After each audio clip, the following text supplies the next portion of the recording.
Welcome to the Popcorn Talk Network, for the online broadcast network that features movie discussion, news, and interviews. Press 1. Popcorn Talk. We talk movies.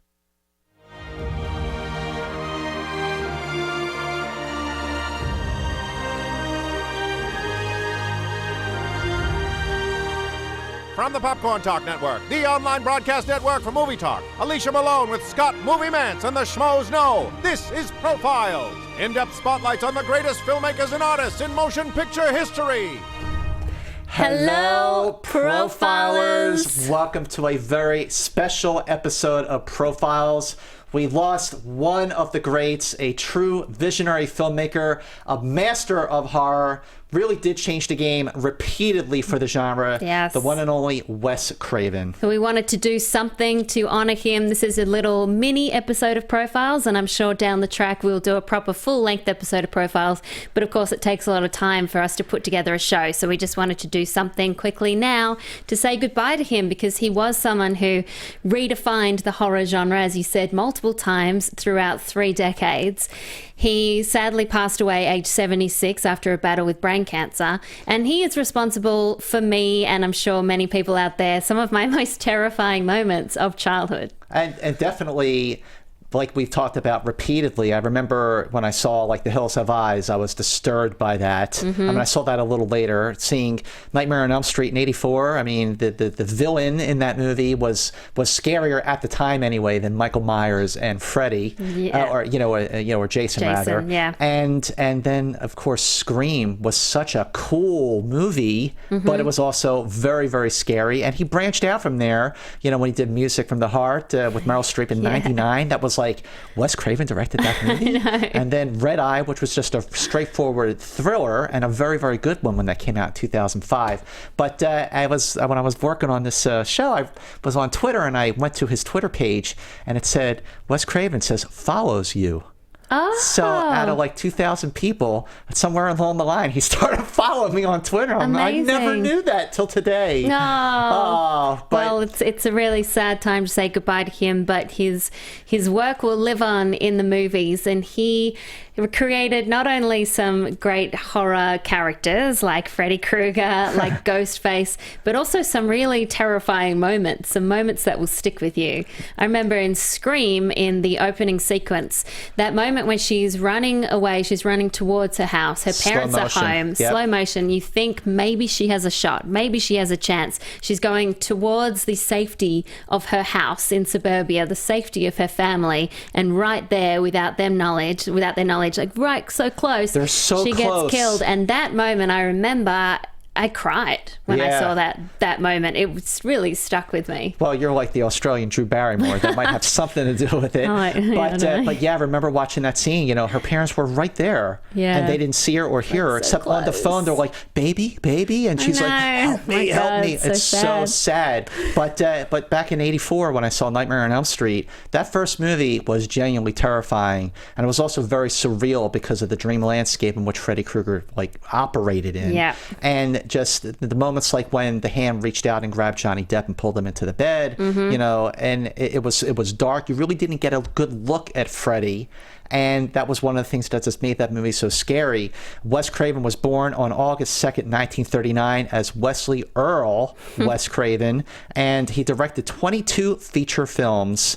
4 of them were Scream movies. He directed all of the movies, and he believed that horror films didn't create fear, they released fear. And he was quoted as saying, "Horror movies have to show us something that hasn't been shown before, so the audience is completely taken aback." That's something he did many times. And in addition to having great like villains, great characters, he had strong female characters. Yes, he was always a champion for women in film. I know Rose McGowan did a nice tribute to him the other day on her Instagram. It's interesting that he started off as a humanities professor, and then he left that to work in post-production and also worked on porn. He worked in the porn industry. Under a pseudonym before completely recreating the horror genre over and over again, you know, starting with Last House on the Left, which was an exploitation film in the 70s. 1972. Neve Campbell, who played Sidney in all 4 Scream movies, after the passing of Wes Craven, she said, I will forever be grateful for his brilliant direction, his wicked sense of humor, and his consummate kindness and friendship. Thank you, Wes. He was such a nice guy too. I don't know whether you ever interviewed him. Many years ago. Yeah, very super softly nice guy. spoken, very intelligent guy. What was your first blood? My first blood was Nightmare on Elm Street. I was 15 years old, and was in high school, and it was at the time when the Halloween sequels were coming out and were not scary anymore. And the Jason movies, the Friday the 13th, same thing. Those movies just were not scary anymore. This was different. This was scary. It was dark, and that one scene where his arm just keeps getting longer and longer and longer. And again, you didn't get a good look at him. And it wasn't until later that the Nightmare movies got a little cheesy and corny. I mean, even when he did a send-up of those movies with New Nightmare, which was, as our friend Dan just tweeted, from Screen Junkies, it was Scream before Scream was Scream. Yeah. And the way it set up the genre. 2 years before Scream. But that movie, I just remember it was a movie that I saw with all my friends, and I didn't sleep for days. What was your appropriately titled First Blood? Also Nightmare on Elm Street. Yep. Watched it at a sleepover with a bunch of friends, and I was one of those kids that would stay up all night at a sleepover. Many of my friends would try to stay up all night. Remember when it was like so hard to stay up all night? You'd get to midnight, be like, come on, we can do this. Yeah. I definitely did not sleep after seeing Nightmare on Elm Street. I mean, I shouldn't watch horror films when I was young because they always terrified me. And they still do. Even more than regular people. And I told this story on my Malone's Movie Minutes podcast that I had a waterbed at the time. It was just that, when my mum moved in with my stepdad, they had a spare waterbed. They put it in that room, the room that I ended up sleeping in. So that moment, the waterbed moment, really scared me. You're like, great. I think I slept on the floor for a few nights after that because I didn't want to wake up underneath the waterbed like that. It just, his movies were so visceral and so terrifying. And I asked people on Twitter to share their favorite Wes Craven movies. Eamon Rafferty says Scream and Nightmare on Elm Street were my back-to-back First Blood. Wow. Noticing those two back-to-back. Jamie Habit says his first Scream movie is my favorite. I haven't seen the first Elm Street in a while, but I have the DVD, so I will rewatch it. Please do. And Gerthix on Twitter says, absolutely love horror films. The Hills Have Eyes is my favorite Wes Craven movie. And as you mentioned, Dan Murrell from Screen Junkies said New Nightmare was Scream before Scream was Scream. A great deconstruction of the franchise. Isaiah Belcher says Wes Craven revolutionized horror in 3 decades with The Hills Have Eyes, Last House on the Left in the 70s, 80s with Nightmare, and 90s with Scream. Yeah, that's amazing. I mean, how many filmmakers in general can say that they redefine any genre multiple times, let alone the way Wes Craven redefined the horror genre? But like I said, we're going to do a proper profiles on Wes Craven down the line. This is just a special tribute. So instead of doing a fast 5, we're going to do our countdown. We're calling it the Scream 3. So coming in at number 3 on our Scream 3 is... You don't have to do this. Any of this. Red Eye. Red Eye, which is not a scary movie, but it is a suspenseful one. It was released on August 19, 2005. Cost $26 million to make. Box office was $96 million worldwide. This is a fun movie. It is suspenseful. It is thrilling, and it's kind of short. It's barely over 90 minutes long. But this was a film where Wes Craven stepped out of his comfort zone a little, or maybe a lot, and had great results because it was an excellent film, one that Rolling Stone's Peter Travers said was gripping suspense that will pin you to your seat, and the New York Times, the tough New York Times, called it a nifty, tense, intense thriller. It is nifty, it is tense. It's one of those edge-of-your-seat thrillers.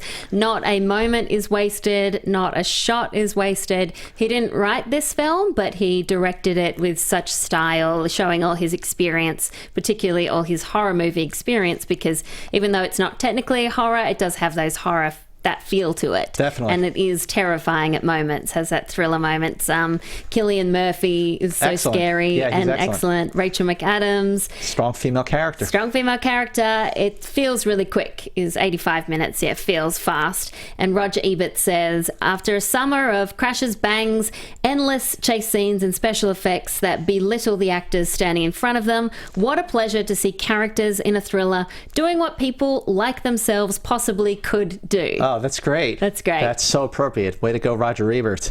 And just moving on our Scream 3, coming in at number 2 is... Like scary movies, Sydney. I like that thing you're doing with your voice, Randy. It's sexy. Scream. And this is actually my favorite Wes Craven movie. It's one of my favorite movies of all time. Released on December 20th, 1996. Cost $15 million to make. Box office was $173 million worldwide. This was a big hit. In fact, it was such a big hit that it won not the Oscar for Best Picture. It won the coveted, the prestigious MTV Movie Award for Best Movie. I mean, that is it. That's when you win MTV Best Movie, even though they don't show videos, then you know you're in great. But this is a movie that's fun. It's smart. It's clever. It's self-aware, deconstructed the genre. It's funny. And it is, of course, freaking scary as hell. It is. I mean, written by Kevin Williamson, inspired by Williamson's love of horror films. And it's really clever horror film in that it uses all the tropes and the typical things that we see time and time again, the cliches of a horror film, but makes fun of them at the same time, uses them to terrify you. So it works on both levels. It's a horror comedy, which is actually scary. I've told this story before on Horror Flicks, Cobster's podcast, Cobster and Cody, that after I saw Scream, I threw up because I was so scared. It's happened to me multiple times that I've thrown up after seeing a horror film because I'm that terrified of it. What is the matter with you, girl? And this movie did the Psycho thing of killing off the character that you think is going to be the star really early in the film. Really early. This one was during the opening sequence with Drew Barrymore, like we were saying before. I mean, all the posters had Drew's face on it. You thought that she was going to be the star of this movie. Couldn't believe it. And then she goes, and that shows you that anything's possible. That sets you up for that tone of the movie and how terrifying Ghostface is. The New Nightmares was saying was the meta movie, and this came after it. Wes directed all 4 installments, and this was the highest grossing slasher film in the US, unadjusted for inflation. Wow. Well, it's a fresh movie. I mean, here's a movie that sends up the horror genre, that deconstructs the genre, but it felt original, it felt fresh, and even though it played with all of the cliches that go into a horror movie, like, oh, never say I'll be right back, and all those things that, what's his name, Jamie Kennedy, as he's like the film geek of that movie, but it also was so successful that it inspired a slew of copycat movies. None of them were as good as the original Scream, except maybe I Know What You Did Last Summer. But The Faculty and the Final Destination movies, all of those came out. It's almost like the Scream movies and the sequels became a subgenre within the genre. And then the spoof movies as well, like Scary Movie. Yeah, Scary Movie 5. I liked Scream 2 as well. Scream 2 was 3 and 4 not as much, but 2 was good. The first 2 movies are equally good. The only thing that really gives the first movie the edge is that it was the first movie. Even Kenneth Turan from the LA Times, the Los Angeles Times, loved Scream, called it a bravura, provocative send-up of horror pictures that's also scary and gruesome, yet too swift moving to lapse into morbidity. And it still lives on with the Scream TV series that's currently playing on MTV. Movie Man 23, aka Luke on Twitter, says, I believe the opening to Scream is some of the best cinema in history. Great tension, very suspenseful. And KO'd, sorry if I say that wrong, says, Scream will always be my favorite. It hit at the right time when I was growing up and opened up a world of horror to me. Well, then that means number 1 on our Scream 3 has to be... Come to Freddy. A Nightmare. That's A Nightmare on Elm Street, released on November 9th, 1984. Right before my 16th birthday. Cost $1.8 million to make. $1.8 million. Box office was $26 million domestic, which was very good for the time. Terrifying movie. Great villain. Eat your heart out, Jason and Michael Myers. Wicked, creepy, surreal, and the film debut of the one and only Johnny Depp. Johnny Depp, That's right. I rewatched this film, I think it was at Halloween last year, and even though it's dated a bit, with the music and everything, it still brought me back to that time when I was so scared of this movie. It's really surreal. It's a high concept for a slasher film, and brought in this new villain who was, to me, much more terrifying than Michael Myers or Jason. Totally agree. The fact that you're not safe in your dreams. Which is where you go so really to scary. be safe. And you have no control over either. And you can't stay awake. I mean, you can't fall asleep. If you fall asleep, you're dead. But you also can't stay awake for that long. Like, you try to stay awake for as long as you can, but at some point, you're going to have to go to sleep. You know, whether it's in the classroom or in your bed, you're not safe, and that's why it hits right at the heart. And it's one of those movies that talks about the safety of suburbia and then rocks that, and the safety of being with your family at home, and it rocks that too. And there really is no escape, because if you can't let yourself fall asleep, what are you going to do? And at some point, you will fall asleep. Variety, in their 1984 review, said that A Nightmare on Elm Street, a highly imaginative horror film that provides the requisite shocks to keep fans of the genre happy. And for Variety to say that about a horror movie in the early 80s is pretty high praise indeed. And it uses a lot of the morality tale, like the stuff that we saw in the 70s and 80s as well, you know, with the sexually promiscuous teenagers that have the gruesome deaths. It's got all that stuff in it. At the same time, it feels fresh and new. And then I remember seeing The Simpsons with groundskeeper Willie coming into the dreams as well. So iconic. And this was another film that in the early 80s had a strong female character, Heather Langenkamp, who played Nancy Thompson. And, we forgot to mention Scream, of course, Neve Campbell playing Sydney. So his best movies had strong female characters. And there were other films that are worth mentioning. So, yes, Wes Craven does get a shot of the others. What's on your list? Well, Last House on the Left in the 1970s, like we were saying, 1972, his first horror film, the exploitation film, very disturbing movie. It's a disturbing movie. It's almost like a Grindhouse movie in a way, and so was The Hills Have Eyes, a movie that came out in 1977. This was a little more disturbing to me than The Last House on the Left. Totally innocent family caught in the middle of nowhere. I mean, it's totally screwed up. Seeing that movie later, even after I had been a little older and gotten into the horror genre quite a bit, was its own voice. And this was when I started to really get into, okay, so this is what this Wes Craven is all about. And I remember seeing Wolf Creek just a couple of years ago, and that's felt very inspired by The Hills Have Eyes. Excellent film. So I think a lot of horror directors would be very inspired by Wes Craven. I've never seen Swamp Thing. Swamp Thing is good. Swamp Thing is cheesy and campy, but it's a lot of fun. Adrienne Barbeau, who back in the early 80s was like the sex symbol of the horror genre. She wasn't really the scream queen because that was Jamie Lee Curtis, but it was a lot of fun. It was deliberately cheesy, which it was sort of like there was a wink, a knowing wink to what it was trying to send up, but it's also got a monster movie. And then again, a totally out of left field movie for Wes Craven was Music of the Heart from 1999. Meryl Streep in a Wes Craven movie? What? How does that happen? I also want to give a quick shout out to Parashutem, which was an anthology film in 2006. Great movie. I really love that movie. I love that movie. Great selection of directors, and Wes Craven directed the segment Pierre Lachaise, which is fantastic. And was that the one with Elijah Wood? No, that was Emily Mortimer, and she's in the cemetery. And then she speaks to the ghost of Oscar Wilde. Yes. Oh yeah, that is a great movie, by the way. It's a great movie. All the vignettes, anyway, we're digressing here.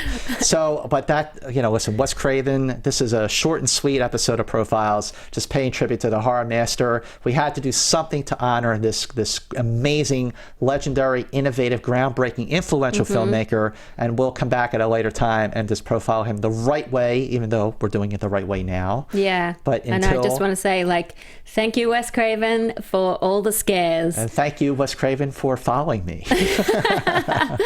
Yeah, his work will live on forever in film. Absolutely. So make sure you watch all the movies we talked about. And if you've seen them, see them again, because they absolutely are worth seeing, especially in the next 2 months as we gear into Halloween. And let us know in the comments below what your favorite Wes Craven movies are. Ones that we may have mentioned, ones that we went in depth with. What did you love about Wes Craven? What do you think he brought to the horror genre? Well, stick around because we have another episode of Profiles coming up really soon. Until next time, bye.